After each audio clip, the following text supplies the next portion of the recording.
Pada hari ini mohon didengarkan baik-baik ya, gitu. Tanpa kemudian bersifat mendahului pihak kepolisian. Nama-nama terlapor inisialnya akan saya sebut ya. Inisial yang pertama adalah A. Inisial yang kedua adalah B.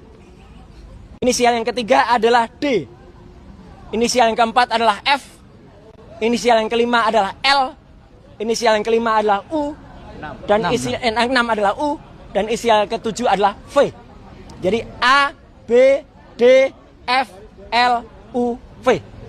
Itu adalah orang-orang yang kami laporkan dan ada di dalam detail penjelasan yang sudah ada di dalam laporan kepolisian nomor STTLB _B _114 _2026 SPKT Polda Metro Jaya. Saya jelaskan lagi. Jadi memang ada dua klaster. Klaster yang pertama saya dituduh berijazah palsu, ya. Jadi ijazah saya dari S1 dari UGM ini dituduh palsu. Clear ya, jelas betul. Ini ada legalisasinya. Silakan difoto, silakan dianalisis. Ya, kalau ada orang ya, silakan diuji ELA, silakan diuji luminance gradient. Silakan diuji apapun kalau ini apa ijazahnya. Kemudian artinya bentuk kejujuran. Kemudian ijazah S2 saya dari UGM juga ini. Silakan diuji. Silakan diuji juga. Ini saya magister kesehatan, makanya di belakang saya ada MKes-nya. Kalau tadi gelarnya di depan ada dokter andesnya. Dan saya S3.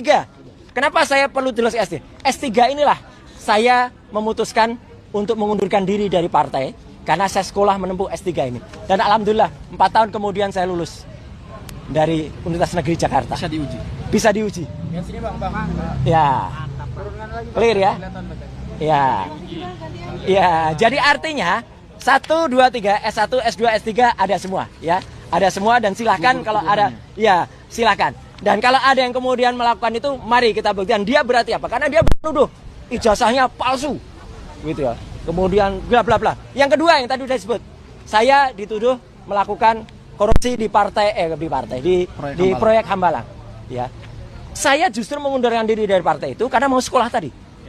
Dan salah sedikit dari orang di partai itu yang telah memperoleh 5% sebagai kader terbaik partai.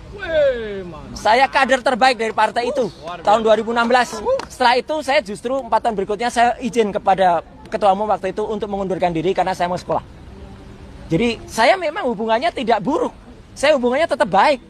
Dan justru karena hubungan baik itu maka ketika saya dituduh kemudian melakukan korupsi di Hambalang, alhamdulillah justru nanti akan ada saksi yang sangat prinsipal yang mengetahui persis ketika kasus Hambalang itu beliau berada di KPK.